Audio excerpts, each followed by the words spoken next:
Hi అండి, welcome to Aaradhya properties. So friends, ఈ రోజు నుంచి మీకు నాకు తెలిసినటువంటి మార్కెట్ అనాలిసిస్ కూడా నేను మీకు ఎక్స్ప్లెయిన్ చేయబోతున్నాను. సరౌండింగ్ ప్రజెంట్ హైదరాబాద్ మార్కెట్ ఎలా ఉంది, సో మనకి రియల్ ఎస్టేట్ సేల్స్ ఎలా నడుస్తున్నాయి రైట్ నౌ, సో అలానే మనకు ఇప్పుడు ప్రజెంట్ గవర్నమెంట్ తీసుకున్నటువంటి డెసిషన్స్ ఎలా ఉన్నాయి, సో వాటికి సంబంధించి market in future coming 3 to 4 ఇయర్స్లో మార్కెట్ అనేది ఎలా ఉండబోతుంది అనేది కూడా నేను మీకు ఈ వీడియోలో అయితే క్లియర్గా ఎక్స్ప్లెయిన్ చేస్తాను. సో ఫ్రెండ్స్, మీకు నేను ఓవరాల్గా ఫస్ట్ అయితే మీకు కంప్లీట్ త్రిబుల్ అయితే నేను మీకు ఓఆర్ఆర్ గురించి చెప్తానండి ఫస్ట్. సో ఓఆర్ఆర్లో ప్రజెంట్ మనకి స్టేట్ గవర్నమెంట్ రేవంత్ రెడ్డి గారి గవర్నమెంట్ ఏదైతే అనాలిసిస్ చేసి రైట్ నౌ ఒక ఎంప్లాయ్మెంట్ జోన్ని క్రియేట్ చేసి ఒక స్మార్ట్ సిటీని క్రియేట్ చేయడం కోసం ఇప్పుడు మనకి ఒక స్మార్ట్ సిటీలా క్రియేట్ చేసి దాంట్లో మనకు కావాల్సినటువంటి ఒక ఫార్మా విలేజెస్, మనకి ఐటీ హబ్స్, దాంతోపాటు మనకి సూపర్ మార్కెట్స్ లైక్ అన్ని advertisement related software companies, IT hubs, so and so చాలా మనకి ఎక్కువగా మనకి శ్రీశైలం హైవేలో మనకి ఒక ఆప్షన్ అయితే ఇవ్వడం జరిగిందండి. ఇప్పటి వరకు మనకి ప్రీవియస్ గవర్నమెంట్స్ అన్నీ కూడా వెస్ట్ సైడ్ ఇంట్రెస్ట్ పెట్టాయి. So right now Srisailam highway మనకు ప్రజెంట్ ఉన్నటువంటి గవర్నమెంట్ శ్రీశైలం హైవే వైపు ఎక్కువ ఫోకస్ చేస్తున్నారు. సో నేను ఇక్కడ చెప్పేటువంటి అనాలిసిస్ ఏంటంటే 2013-14లో మనకి టీఆర్ఎస్ గవర్నమెంట్ ఉన్నప్పుడు మనకి వెస్ట్ సైడ్ పటాన్ చెరువు నుంచి శంకరపల్లి, పానూరు, నందిగామ, మనకి అప్ టు శంకరపల్లి వరకు కూడా ఎలాంటి ప్రైసెస్ అయితే రన్ అయ్యాయో ఆ ప్రైసెస్ ఇప్పుడు ఎలా ఉన్నాయి, సో అదే ఆ టైంలో 2014 నుంచి 2024 వరకు ఉన్నటువంటి మార్కెట్ ఇప్పుడు మనకి శ్రీశైలం హైవేలో రన్ అవ్వబోతుందండి. సో శ్రీశైలం హైవే అనేది మనకి కమింగ్ స్మార్ట్ హబ్గా రెడీ అవ్వబోతుంది. సో ప్రజెంట్ మనకు శ్రీశైలం హైవేలో మనకి మెయిన్గా మనకి ఓఆర్ఆర్ ఏదైతే ఓఆర్ఆర్ పాయింట్ ఉందో, మీకు ఏదైతే ఓఆర్ఆర్ పాయింట్ కనపడుతుందో తుక్కుగూడ పాయింట్, సో ఈ తుక్కుగూడ నుంచి మనకు అప్ టు త్రిబుల్ వరకు మనకి ఈ శ్రీశైలం ఈ హైవే పాయింట్లో మనకి ఏమేమి ఉన్నాయి, సో దీంతోపాటు ఈ ఏరియాస్లో ఎక్కడెక్కడ మనకి మార్కెట్ అనేది ఇంక్రీజ్ అవ్వబోతుంది అనే అంశానికి వస్తే, సో ప్రజెంట్ మనకి తుక్కుగూడ నుంచి అప్ టు కల్వకుర్తి దగ్గర ఉన్నటువంటి త్రిబుల్ వరకు చూసుకుంటే ఈ మార్కెట్ ఏదైతే ఉందో మనకి ఒకప్పుడు 2007లో ఓఆర్ఆర్ వచ్చినప్పుడు అక్కడ ఏ ప్రైసెస్ అయితే ఒక 12,000, 13,000, 14,000 ఈ ప్రైస్ ఏవైతే రన్ అయ్యాయో అవే ప్రైసెస్ ఇప్పుడు ప్రజెంట్ త్రిబుల్ దగ్గర రన్ అవుతున్నాయి. సో అందుకని నేను చెప్పేది ఏంటంటే మనకి శ్రీశైలం హైవేలో ఇప్పుడు కమింగ్ అంటే మనకి నెక్స్ట్ 2027 ఎలక్షన్స్ ఎలా ఉంటాయో తెలియదు, కానీ ప్రజెంట్ అయితే మనకి మార్కెట్ కమింగ్ 4 ఇయర్స్లో మాత్రం శ్రీశైలం హైవే అనేది ఒక ర్యాపిడ్ గ్రోత్ అయితే ఉండబోతుంది అనేది నా అంచనాకైతే, నా అనాలిసిస్ అయితే క్లియర్గా చెప్తున్నానండి.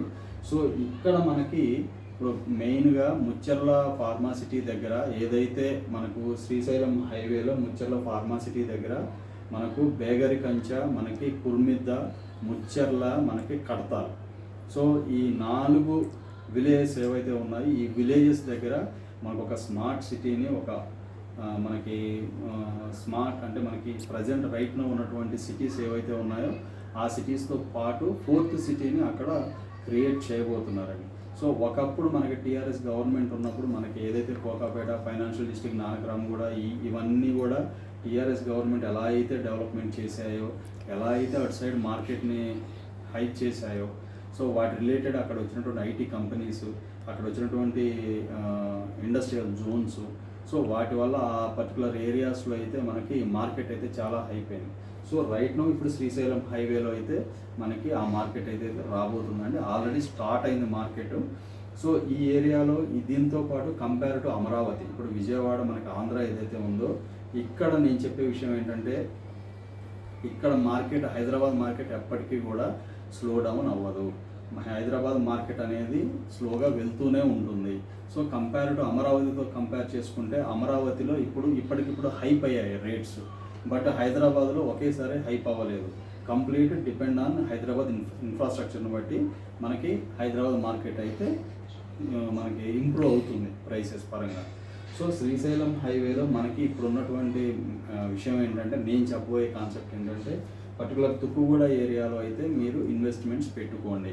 సో మినిమం 20 lakhs బడ్జెట్ ఉన్న వాళ్ళైతే మనకి ఈ ఏరియాస్లో పెట్టుకోవచ్చు. అప్ టు తుక్కుగూడ నుంచి మనకు కందుకూరు వరకు కూడా మనకి ఆల్మోస్ట్ మనకి తుక్కుగూడలో ప్రజెంట్ మినిమం ప్రైస్ 25,000 నడుస్తుంది. మ్యాక్సిమం ప్రైస్ మనకి 35,000 వరకు కూడా ఉన్నాయి. కొన్ని అంటే మనకి చెప్పుకోదగ్గ కొన్ని అఫీషియల్ అంటే గేటెడ్ కమ్యూనిటీస్ లాంటి వాటిలో కూడా రేట్స్ అయితే చాలా హైక్ ఉన్నాయండి. సో యాజ్ ఆన్ యావరేజ్గా తుక్కుగూడలో ప్రైసెస్ అయితే 25,000 మినిమం ప్రైస్ అయితే రన్నింగ్లో ఉన్నది.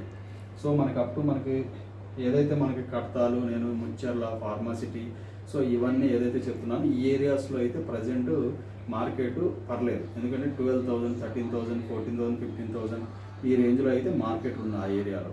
సో ఆ ఏరియాస్లో ఇప్పుడు మీరు ఇన్వెస్ట్మెంట్లు పెట్టుకుంటే కమింగ్ 3 to 4 ఇయర్స్లో ఈజీగా పెట్టిన దాని మీద మీకు అట్లీస్ట్ 60 to 70% అప్రిషియేషన్ అయితే గ్యారంటీగా వస్తుంది.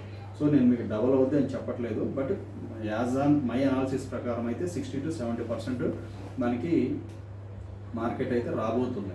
సో నెక్స్ట్ మనకి కడతాలు దాటిన తర్వాత త్రిబులార్ వస్తుందండి, కల్వకుర్తి దగ్గర త్రిబులార్ వస్తుంది.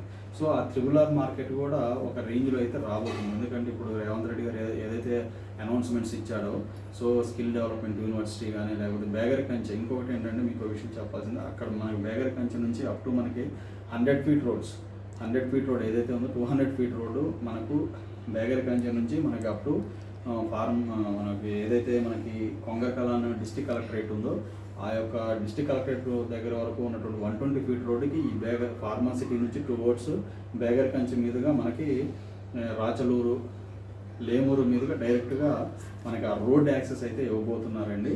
సో నేను అది మీకు కమింగ్ వీడియోస్లో నేను మీకు హెచ్ఎండి మాస్టర్ ప్లాన్ ప్రకారం ఆ రోడ్స్ ఎలా వెళ్తున్నాయి, దాంతోపాటు మనకి దానికి సంబంధించి లేఅవుట్స్, మనకి కన్జర్వేషన్ జోన్స్ ఎక్కడ ఉన్నాయి, మనకి ఇండస్ట్రియల్ జోన్స్ ఎక్కడ ఉన్నాయి, ఇవన్నీ కూడా నేను మీకు నెక్స్ట్ వీడియోలో అయితే ఎక్స్ప్లెయిన్ చేస్తానండి.